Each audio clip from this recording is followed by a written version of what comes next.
Hey, Emily. Hey, Zena. How are Oh my you? gosh, good to see you again. It's good to see you too. I'm really excited that we are diving into this conversation. And we have Yasmin here too, who is joining us as well. Jasmine, you want to introduce Yasmin. yourself? Hi, everyone. I'm super excited to be here today to ask Zena and Emily some awesome questions and get their take on the Chauvin trial. Well, we're excited Yeah. to have you. And also, thank you for all the hard work you've been doing to help us to get Unmute off the ground. Yes. You have been a tremendous help. So thanks for jumping in because we wanted to talk to you and have a conversation because you're in college and this George Floyd, the murder of George Floyd, and then the trial of Derek Chauvin. This was monumental for a lot of people this past week, especially here in the United States, because we were all like on pins and needles about what the verdict was. And I would love to hear Emily's perspective on it and your perspective, Yasmin, as well. Being a millennial, a young student, or are you Gen Z? I think she's Gen Z. Yeah, I'm showing my We have age. three generations. We have three generations. Three and generations over here. multiple ethnicities and racial backgrounds represented. So I think this is going to be an interesting dialogue to dive into. So Yasmin, I know you have some questions that we can run through. So why don't you go ahead and take it away? Yeah, so to start us off, can you both tell us a little bit about what it was like before the trial and before the verdict specifically? Right before the verdict, I was anxious. And then someone summarized this the next day. We had a lot of people had scared hope. And what I mean by scared hope, we were scared to be hopeful because we've been down this road before, we've had video before, and the outcome is not the way you think it should go. So I was scared. I was scared. So the day of, when they finally came out and said they were about to read the verdict, my heart dropped. But then I did say to myself, well, it did take such a short amount of time. I think it took 10 and a half hours. And for them to come out that quickly, I had a feeling that it was going to be guilty, but still, I'm going by history, right? So I was scared. Yeah, I would say that, my reaction was a different type of scared, because I obviously can't completely understand all of the layers of fear that you would be carrying with that. But I felt like I had this like pit in my stomach, not because of, my experience with history in that way, but mostly because I am exhausted by the separation and the pitting against one another and how it just tears apart like our communities and our friendships. And it just like thinking about another wave of that was just making me really kind of sick. And like, Zena, you and I go in and we work with companies on this. We deal with the emotional baggage that comes along with all this stuff. And it just made me sick to think like in either case, we weren't even going to feel like we came out on top as a society. Like, I think no matter what was going to happen, it was going to create divisiveness. And to me, that was almost like, I don't even want to go through this because I feel like on the other side is just more emotional heaviness. So, even with the guilty verdict, my experience with friends and colleagues was still just a tremendous amount of heaviness that like it doesn't fix anything or solve anything. And I just have this like insane desire to just get to a place of equanimity and just alignment with everyone. So that was just, I was almost like dreading the experience of the whole thing. Yeah, I have clients who were connected to this verdict. Not that they knew the Floyd family at all, but they were very, very closely connected to it because of their one client has a product I have another client who is is on the, I think it's called the real Facebook oversight board, and Mm, she's connected to it. And so she has shown me, she sent me something about Facebook and how they should handle, what happens once the verdict is made. Because I guess they were anticipating if it's going to be not guilty, how yeah. how it will be handled online. So that just made me even more anxious just to see that. So Yeah. yeah, that's basically. And I stopped watching the news too. That was the other thing I did. I stopped watching the news. I said, let me focus on work. Yeah.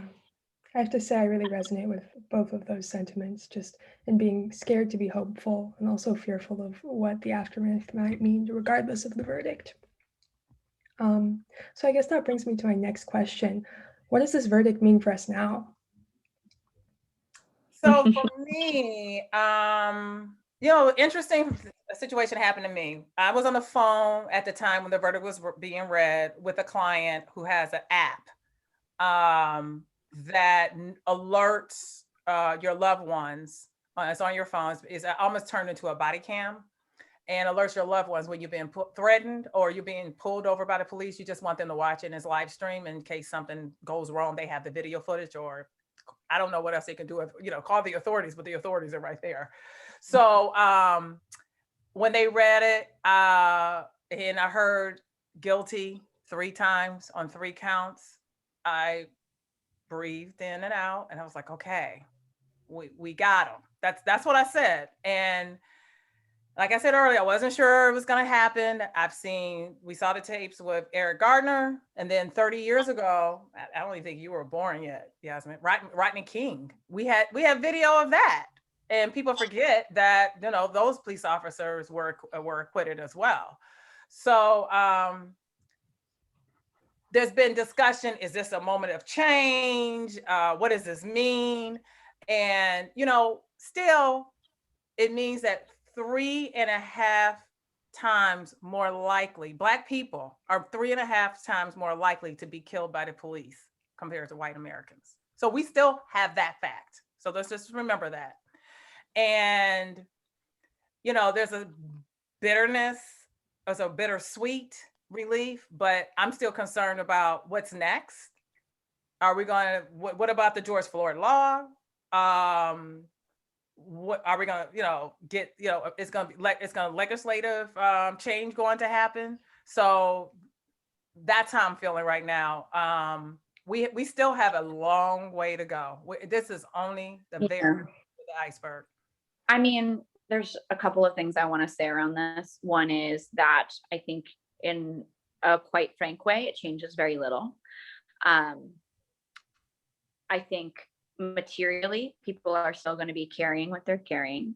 I think right after the verdict, we talked a little about this, Zena, like not even a couple of hours after, there was another instance of another Black woman, I believe, right? Who a teenager, 16 years old in Ohio. Sorry. Girl, woman, gotta get my age correct there. And I think it's, so I say that not because I think that, wow, this will never end. I think it's interesting that we keep having these experiences that are very publicly divisive.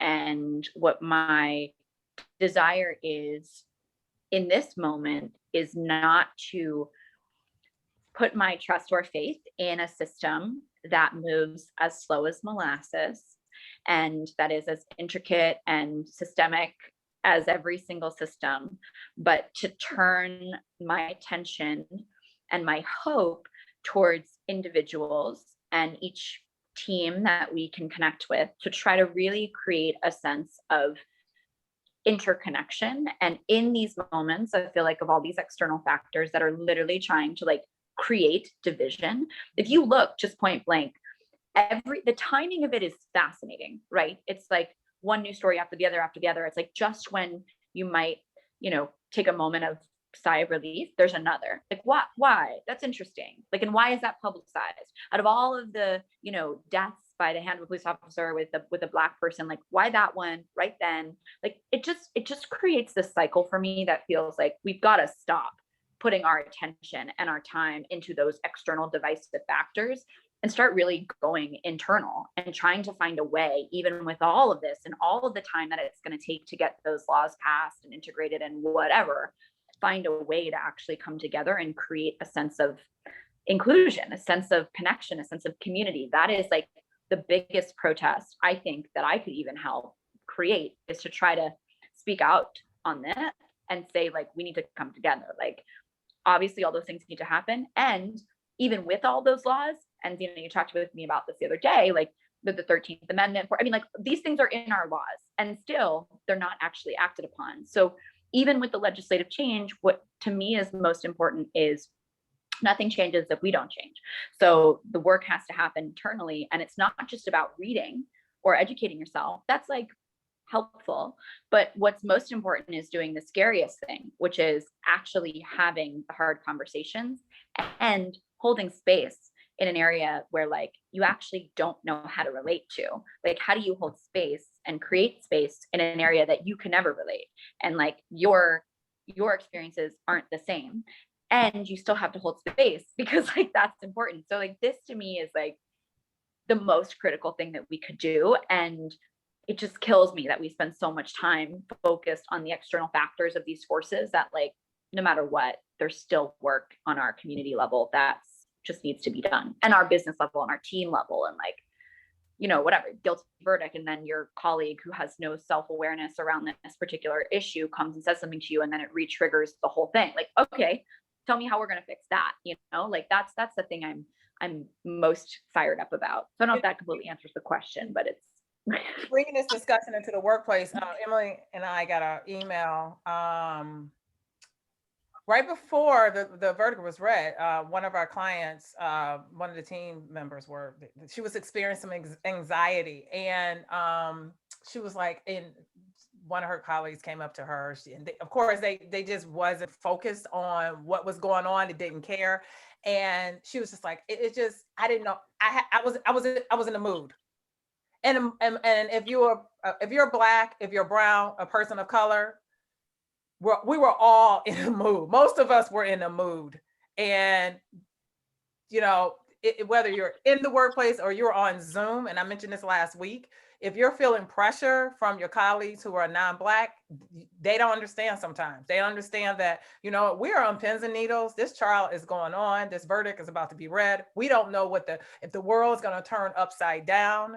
And I'm glad she reached out and called us, or reached out and emailed us, and we had a session with her just outside, and this was a half-hour session. We talked to her, and Emily gave her some breathing exercises. It really, really helped, and that's how stressful it was for us.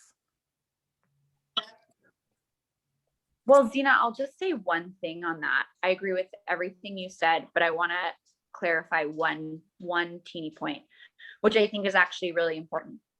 I don't think it's that her colleague, who is white, didn't care.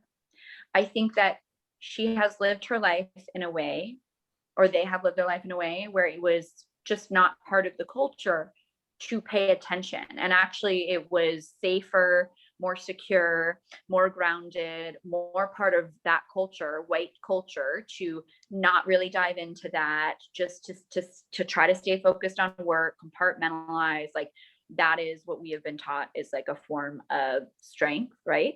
So like, it's a way that my learning is like, you just don't dive into, you just try to not get into things you don't understand, because you will get canceled or you will get whatever. And so there's a reinforcement of her, or like any person, I think, of who is white, not trying to dip their toe into it, because it could be like Pandora's box potentially. Like, this is like the thought process. So I think the difference is that when you actually peel back the layers and build some connection within the team, like we had done with this group, the step would be just to take the action to try to find a moment of connection where that is expressed. Hey, I just need a moment. That's not every team. A lot of teams don't do the work that we're doing with people to get them to understand. But I think it's very fair to say there's some instances where people just don't care. And also there's like so many things underlying why they don't care, because their focus is on basically the stability of their job and their family, which is like the counterpoint to dipping into something that they don't understand and might get canceled or fired for. So like, that's a real tension point. So like, I think it's important to hold and understand both sides. And then also with the understanding, know that this is a traumatic experience that those people who chose not to understand need to understand, because or else we're just never going to get to equality. We're never going to get there. Period. And I agree with you, but I think when we're going through it, we don't think about all those different layers. We don't have time to think about all these different layers. I know. And that's why we have a mute, so that you can be able to explain the different layers that a white person might be going through at the time. They may be realized of it. I don't know what to say, or I don't care, or I just want to get my work done. I don't want to discuss it. This is not supposed to be involved in the workplace, even though we had done teamwork. So I think as a Black woman, in my mind, I'm not going through, oh, well, she may be feeling this way. Oh, she might be. No, and you shouldn't. I'm not suggesting that you should. I'm just suggesting that there are other factors at play. And this is a completely unpopular opinion. And even just saying it will probably get me some sort of flack. But if we actually want to come to a place of equality or equity or understanding of mutual agreement, there has to be work to come together in both situations. Like we have to, like that person that we worked with needs support, help, space help, needs to be able to come to someone like you or I and say, oh my God, what the hell do I do? And get tools, resources, get the nourishment that they need to take the time and take the step to tell their colleague, hey, I need a moment. And that's what to do. Right. And that step, like I'm not underestimating how incredibly hard that would be. And I can't understand that, of course, but like I can kind of get the gist of maybe what would be hard about that, right? Like, so that step is incredibly hard. I'm not saying it's not. And unless that step happens, there's just going to be frustration and animosity on either side. And that other person, the white person on the other side who doesn't get that information could never know, will never be triggered to do their own side of the work.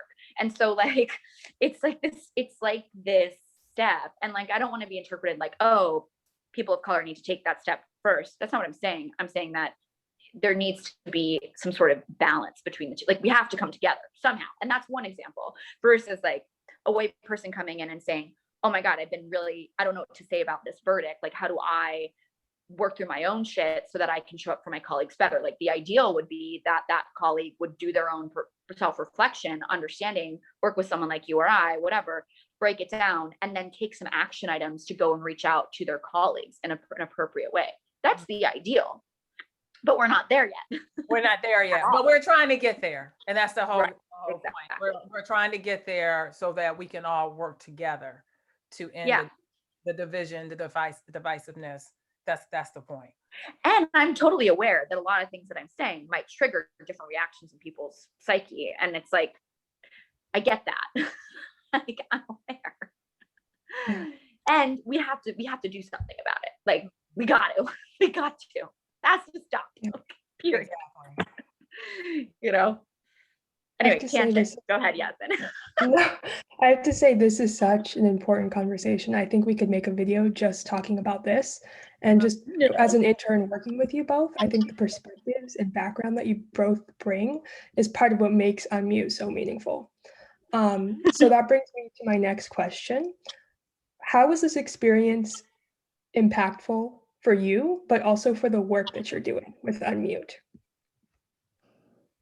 Wow. I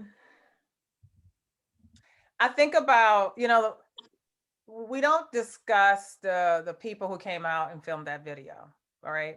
They filmed it. They filmed the murder. It happened. I think we learned it was 9.5 minutes and before it was 8 something. And they were a collection of people who didn't know each other. There was one woman who was there at the time. She was 17. She was a teenager, and she's now 18. She was there with her cousin, and but to be courageous enough to step out, to hand over that video, to show them what happened, because it gave a whole nother angle, right? And you also learned that there was a press release that came out beforehand, which I didn't even know about this. I found this out after the verdict was read. There was a press release that came out and said that, George Floyd died because of medical reasons. I'm paraphrasing the title. Yes. And so when this video comes out showing Of course there was, Zena. Like, the implantation of that is sick to me. Like, my eyes widen because I'm just like, can we get more? Like, oh my God, it's just, I just like waking up and opening our eyes to the fact that, like, what of this information is being manipulated and shown and showed to us at the right time, in the right way, with the right, like, and okay, understanding that manipulation, cool, great. That is sick and wrong. And what the hell are we going to do about it? Well, right. we have to find connection in our own communities, or else, like, we're just going to keep dividing.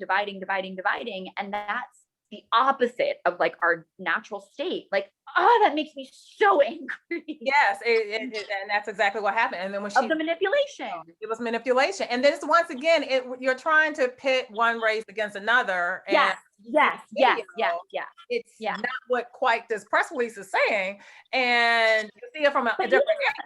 And they try the fact that there is, like, a white person's version of the story, literally, and then a Black person's video of the story, literally is divisive in nature. Like, the fact that there are two and that there was a press release released right before the video, like, come on. Like, if we're not looking at the most divisive thing that could possibly happen, like, it feels to me like a distraction from the work of us actually going in and, like, connecting with each other and creating more separation, more fear. I can't tell you how many people I hear saying, like, I feel like I'm walking on eggshells, from both, like, all sides, all races are saying that, because it's like there's a wedge between community now. It's sick to me. Anyway, sorry. that's how that's the first time I heard that. You can drop stuff like that. And we think about the marches from beforehand, white people came together, and it was Black, white, all different types of races. I believe this is something we've never seen before. I think that was very impactful. That was very impactful to see that. And then for it to start in United States and to spread across the country and then globally around the world, that was very impactful. So, and yes, that I agree with everything you said. And it was also concerning about that was there was a literal visual of a row of guards with shields, National Guardsmen, who are primarily white, or just not, like, you could assume, or trying that assumption that they're, like, conservative and white. I feel like that's what we were trying to see. Literally on the other side, this, like, mixed community of people who are trying to penetrate in this way, which literally to me is like a symbolism of division. And so even with the connection, I feel like the people who are trying to create a sense of connection cross-culturally are taking steps in the right direction. But unless we even, this is crazy, but unless we even take the steps to try to coalesce and bring together even those two sides, then we still have not made actual progress. Because as long as there's intense division, you're never actually going to find the piece that we're looking for.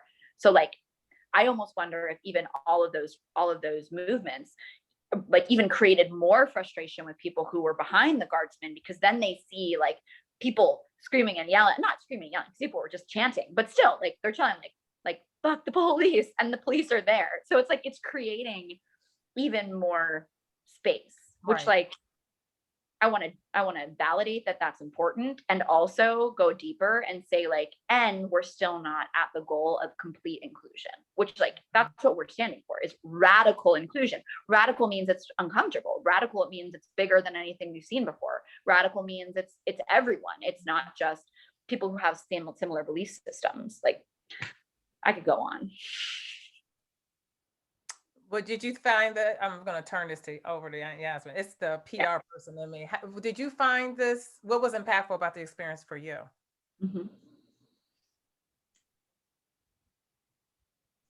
And you don't have to answer the question if you don't want to. I know, I think it's, I remember I have a podcast and I'm a publicist, so I'll do this. I love it.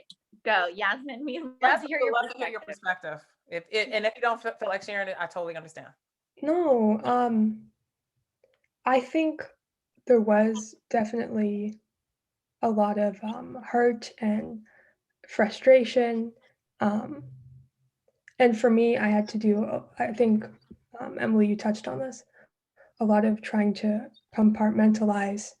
Um, I had midterms during that week, and it was really hard for me to be able to um, focus, especially when there was like very little acknowledgement. And I think this goes for a lot of different universities. It's something that I've heard, from my friends that are in similar positions of just, trying to survive and get through it and not having the chance to kind of sit with ourselves and recognize that we're humans and it's okay to feel anxious or hurt or uncertain.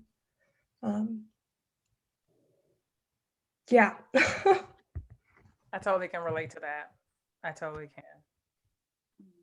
So thank you for sharing that with us. Yeah.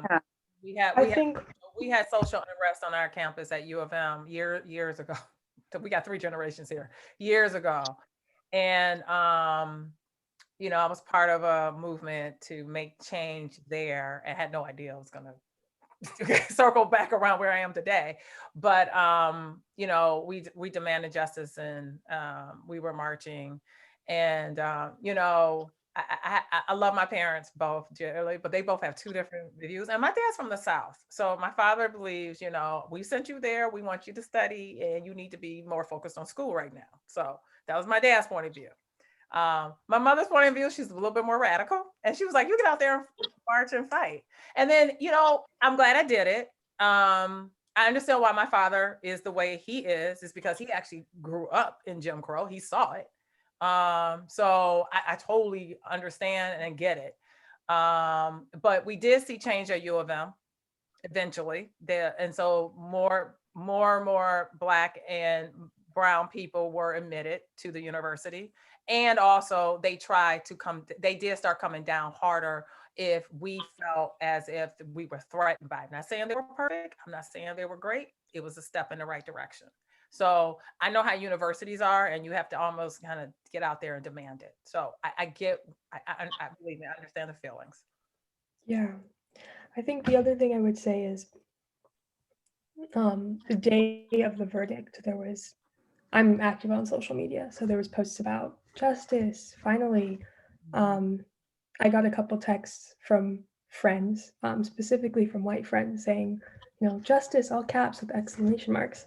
And like, for me, that didn't really sit right. I still didn't feel the relief that I guess I was expecting to feel. And probably the next day, there was like a new wave of posts of this isn't justice, it's accountability. And for me, that resonated so much more. So I guess that brings me to my next question. How would you guys define the difference between justice and accountability? Justice is transformational change, it's sustainable. So this was something that, yes, this is something that happened. We are happy about it. Can't say I'm joyful because happy is temporary. So joyful is you're happy for, you're more than happy. And I just want to start turning up the actions of those who stood up, who had the courage, as I said earlier, to stand up and make this more transformational. So this was an accountability because they held him accountable for what we saw on the video and for kneeling on George Floyd's on his neck. And we're holding him accountable. Now, remember, we still don't have we don't know how many years he's going to get. So remember that. So let's put a pin on that. We got to wait 2 months to find out what's going to happen with that part. But he's being at least held accountable for his actions. And I think justice is when we're actually making transformational change. That's how I would define it.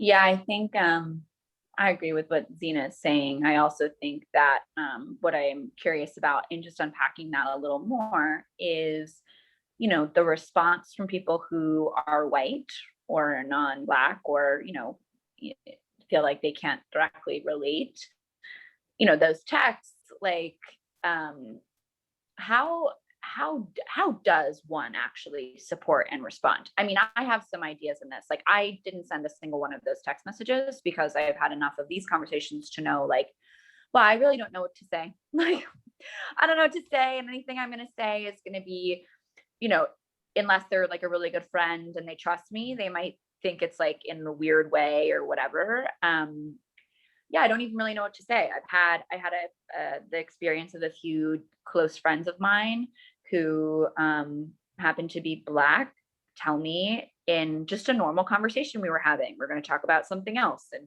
I just kind of pick up, oh wow, they're really not doing okay. Okay, cool. So like let's just have a moment to talk about what's going on.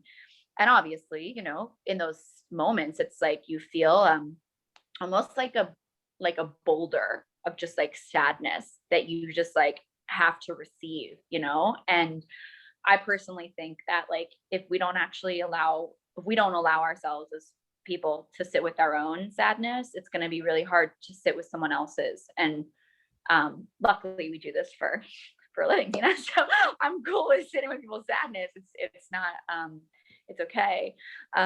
It's totally, I welcome it. But so sitting with that and recognizing, like, in that moment, yeah, there's literally nothing that I can say except to express that I think that person is really brave. And I think that it's not fair, but I'm really grateful that they are taking on this burden for society and humanity. Like, I really can't imagine it, and it's heavy, and I'm sorry. And, I really want to tell you how much I care about you. Like, that's all I can say. Because in that moment, the thinking is like, oh my God, how do I fix this? Mm-hmm. Well, you can't. And if you try to fix it or be like justice or like look or like whatever, it's not going to feel sincere. And what I think in that moment someone's reaching out around is like they're trying to show you that, like, they care and like they have solidarity, but like caring and solidarity are in recognition of the weight that's being carried and the divide that is so deep and is so historical and so systemic that, like, it's so hard to even put into words. And so, yeah, it's exhausting. Like, the only thing I found that has created any sort of continued connection, not deeper separation. Like, I would say the justice text even maybe like created more separation, just a little. Like, what helps to create connection is like allowing people, when you're having conversations with them during a time period that's already really heavy, that like you logically should know, just to like really ask how they're doing, and to take the time to derail a conversation, even by like an hour, just to like sit with the person. Because to me, that is how we as white people actually help. Like, there's not anything we can do. Like, you all have to work through that feeling yourself. I can't work through it for you. I can't work through that change for you, but I can show up and I can try to fix whatever I can in my immediate surroundings and in my company and in my job. I can help, but I can't do that for you, which is hard because my race is the reason why you feel that way. Not me necessarily, Emily, but like sometimes me, but my race. So it's a lot to hold. And I think unless we acknowledge that in any situation, it's never going to be satiating in any way at all for either party. Like, that's such a weight for me, how to navigate that exact thing, Yasmin, that you brought up. And like, I don't think I have it perfect. And like, Zane and I are committing, and we're committing our time and our space and our energy to do emotional labor for people. And like, that's still not enough, like, but because I do that, people are willing to tell me what's actually going on. And I just wish and really hope that more people who look like me are willing to hold that, because I think we need to. I don't know. We need to take on some of the emotional labor and lift people up. Like, that's the best I got. What do you think, Zena? How would you want to be responded to in that way? Or even Yasmin, like, what would have helped in that moment? I'm more curious to hear from Yasmin, because what would help? I have to say,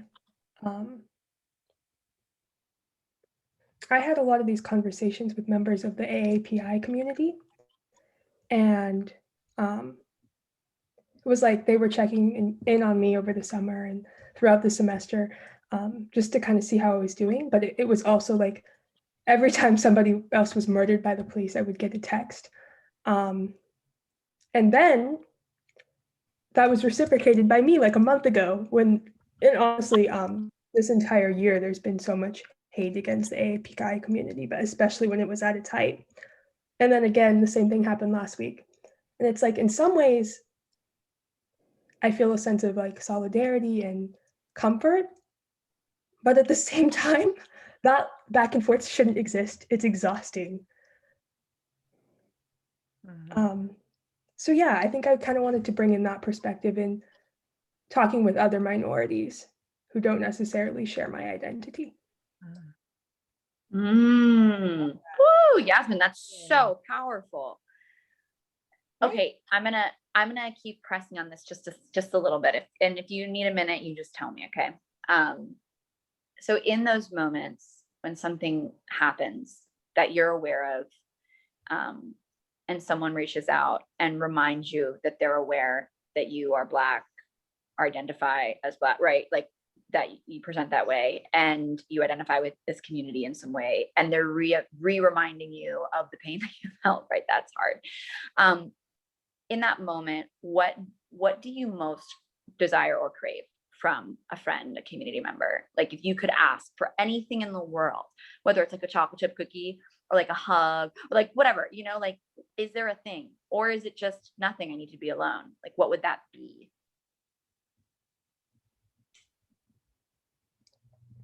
I have to say it kind of depends on my relationship with that other individual. I think there was a point in time where I was really struggling with it all, and I had to do a lot of apologizing and saying, "Hey, I'm sorry, I haven't responded in so long. Like I've just been trying to figure this out for myself, and for me, I just wanted to be alone." And I probably only talked to like one or two people about it that I was really close with. And then I came to the realization that I don't need to be apologizing for that. So I guess what I would say is patience and understanding, and the reminder that they're there, but also that, I will reach out if and when I'm ready. And I really appreciate the thought and the support, but sometimes I just want to navigate that with my family or with other people who share my identity or with people that I might be closer with. So I like Exact same way, Yasmin. I had a lot of some of my non-Black friends reached out to me as well, and I really felt the love, and I thought it was very, very nice, and I know they were sincere. But at times, when you go through these moments, you really want to have these discussions with people who look like you. And especially for me, because I have had, I've met people who were on the civil rights front lines, and I'm gonna share something with you. And Emily doesn't even know this. So I did some work from Ford Motor Company about 10 years ago. I think it's been about 10 years, and called Freedom Sisters. And we celebrated 20 Black women who were part of the movement. And most of them had passed on and gone on to glory, and except for 5. And one is now passed away out of those 5. And I had conversations with each and every one of those last women, and they all taught me some things that I had no idea about. And in terms of racism, in terms of the movement, I mean, things that you don't see in the history books. I learned so much. And one of those women I reached out to because I needed her at that time. I really needed her. And it was Sonia Sanchez, Dr. Sonia Sanchez. And I don't know if you all know her, but I called her and she called me back. I hadn't talked to her in a while. And I was literally almost in tears when I talked to her. And I said, you all had told us that we had a lot more work to do, and it wasn't done. It wasn't over. And we needed to pick up the mantle. And Murley Evers Williams said the same thing. And I just don't know what to do. And I felt like I needed to call you. So I needed the comfort of an older Black woman. Sonia is 86 years old. I think she said, told me she now. And she just kept saying, Sister Zena, that's how she talks. Sister Zena, Sister Zena, you know, we all got to do our part. We all have to do our part, whether it's a little bit or a big part, we all have to do it. And it can be done. We just have to keep moving. And I felt a level of comfort from her. And I know a lot of people can't pick up the phone and just call Dr. Sonia Sanchez but I was able to do that. And I think that was my moment where I felt better. So I totally understand where you're coming from. Wow, Zena, that is such a powerful story. And when I hear both of you all share your experiences of this, what it reminds me of, and I want to really clarify this and bring it home for folks who can't understand because they're like me. I want to reckon this and liken it to having literal deaths in your own family. Like the level of grief that you go through is really heavy. And so when someone has a death in the family, it's not the same, but it's kind of a similar heaviness and grief. You treat them differently. You experience them differently. And every time that someone has a death in the family, oh my God, it's like so much is carrying. And so imagine that the people in your life who are do not look like you have literally had like 100 deaths in their family over the past year. And one of them was incredibly public. Like imagine that your parent was like president or something. And so everyone's talking about it. And so this level of grief is one that is completely unfounded in the white community. I mean, it's like 1/1,000,000th of the feeling that people had when like JFK was shot or something, like 1 million, you know? So like the idea that basically people who are Black are walking around with a swimming pool, like Olympic swimming pool sized pool of grief, is just so unfounded for people because we've never experienced anything like it. So like it is our responsibility to try to take a pail of water as much as we can, even if it's a tablespoon, and just like throw it out. And I think what white people forget, myself included, is like sometimes it can just be a tablespoon and like you're still doing your part, like kind of like what Dr. Sanchez was saying, right? Like just a little tablespoon, like that workplace engagement where the colleague could have been like, hey, if you need an extra moment today, I just want you to know, like, that's cool. That's like a tablespoon. And every time that every single person, if everyone took a tablespoon and just like did a little tablespoonful or teaspoon, even whatever, like imagine how quickly we could like remove that water. And once that water is removed, then all of a sudden we have like an entire swimming pool we can all just like hang out in and do things in. But like what we're not talking about is the fact that like there's a fucking swimming pool. Like, no one's talking about it.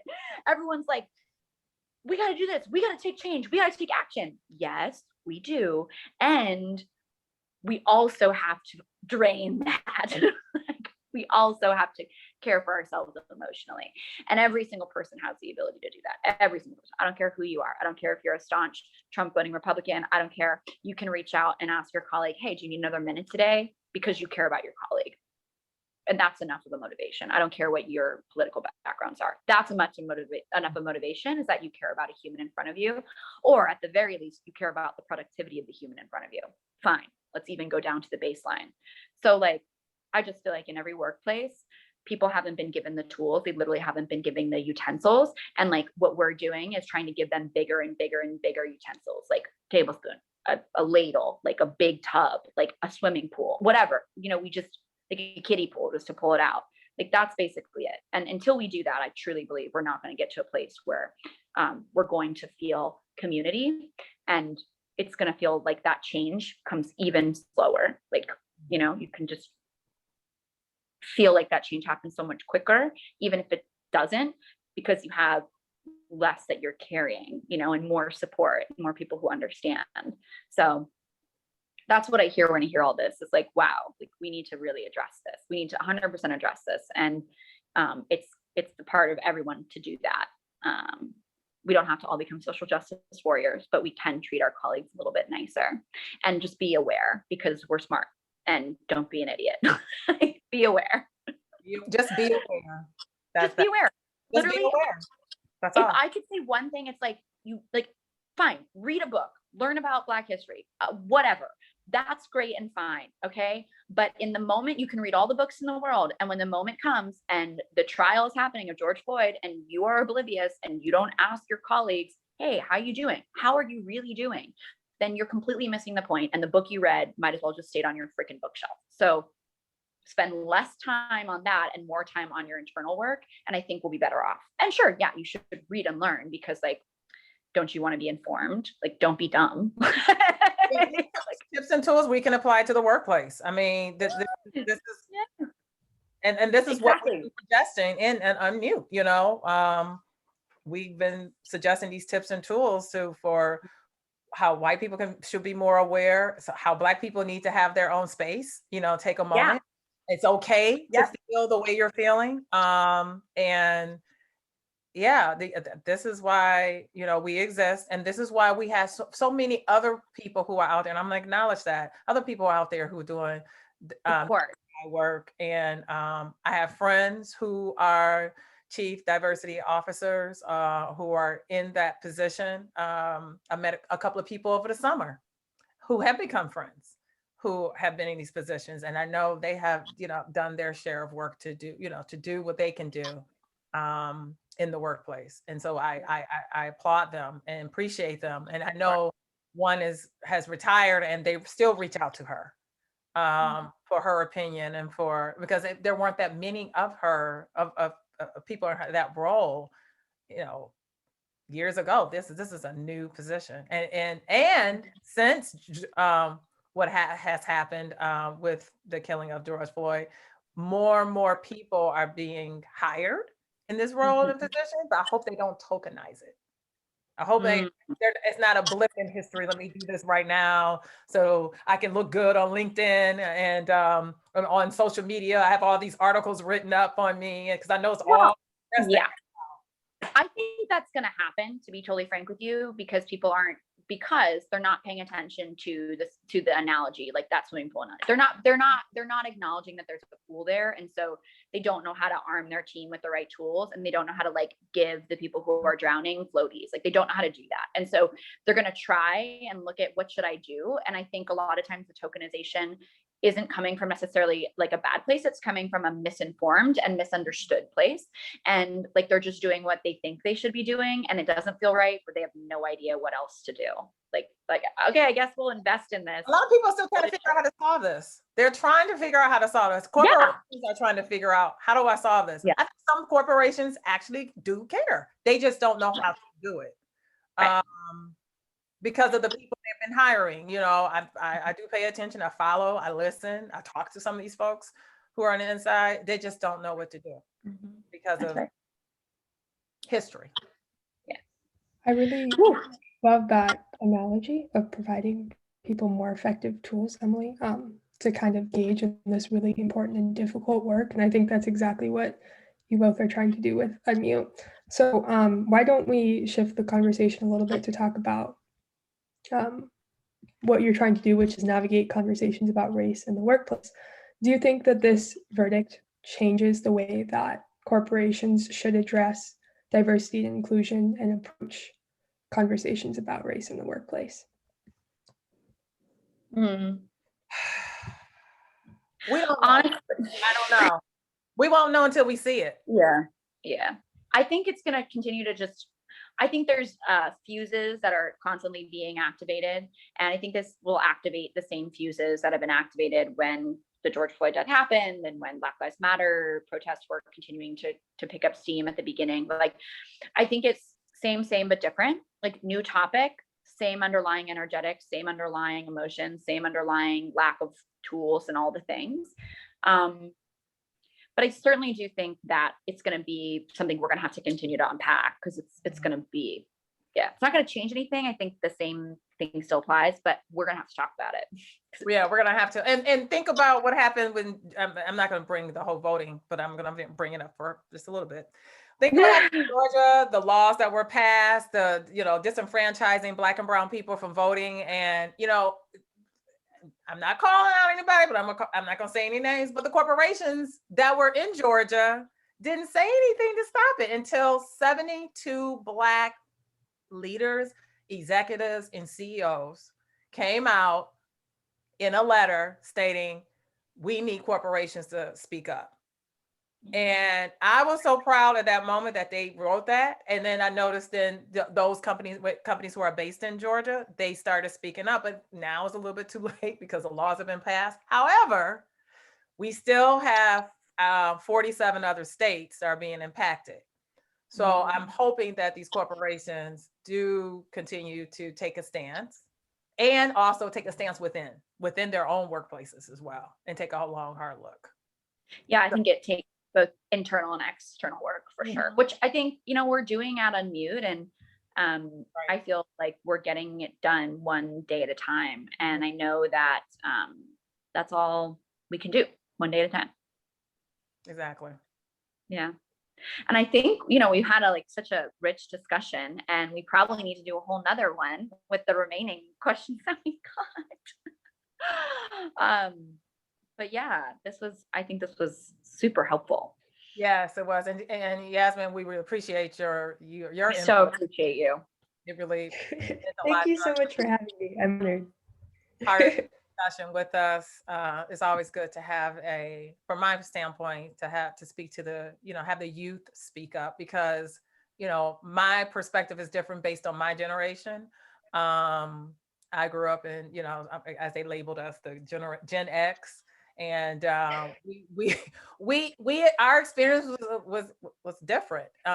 It's the same but different. So let me say that it was the same, but it was different. And whatever I can do to help you along the road, you growing and prospering in this country, whatever little bit of difference I can make, and Emily as well, we hope to make that difference for you. Absolutely. We're here to figure it out. I'm really lucky to have you both as mentors in my life. So thanks for having me as part of this.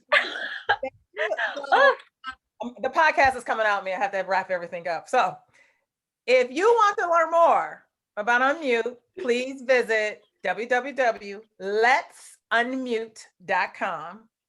You will learn a lot more about the program, and feel free to reach out to us if you have any more comments, suggestions, or you want to learn more about Unmute. So we are excited to have this discussion. I'm Zena Island, Emily Rosowski as well. We're both on LinkedIn. Feel free to reach out to us on LinkedIn as well if you want to just DM us, or on Instagram. You'll see Emily's videos. Oh, Emily, I do have one quick question before we wrap up. One last question. Yeah. And well, you're already on social media talking about it. You're in Costa Rica. So how does it feel? Because you're kind of away from all of this. How does it feel? Well, talking about it, or what's being discussed? Okay, so here's what I'll say. No one's talking about this down here. Y'all, no one's talking about it down here, except what I've witnessed. Certain people in my community down here, I would say they are completely in alignment with everything that we've talked about, which is there's division happening in our country, and that is sick, and we need to find connection and community, and we need to come together. That's the mission. I think the message of everyone that I've encountered down here and who I tend to surround myself with. And I would say for me, coming here and being in a space where I feel a lot of clarity and support emotionally, energetically, means that I can show up better for these sorts of conversations with much more clarity. I've had more time to think about what this stuff actually means and not just react to it. And so I feel like having these conversations, I'm showing up in such a more grounded way, and in a way that I'm like, this is all bullshit and we need to figure out something else to do. So I feel like no one's really talking about it unless you're in a community where people are trying to get to a place of harmony, which I happen to be in, which is nice. And I would say all the conversations I've had have been reinforcing that something's up. This is fishy. This keeps happening. Why are things timed in the way that they're timed? I don't understand. This just feels wrong. And what feels right is doing the work of connecting with people, helping them work through their traumas and get to the place where we can actually be together. So that I would say has helped provide clarity, stability and community here. But yeah, the community itself isn't really talking about it, except if you have like friends who are willing to go into the heaviness, which I do. So it's good. All right. Yeah, thanks for asking. I just thought about it. I was like, yes, I loved it. not even here. Oh. Anyway, so. I know. It affects us no matter where we are. This was so lovely. Thank you all so much. Thank you. Mhm.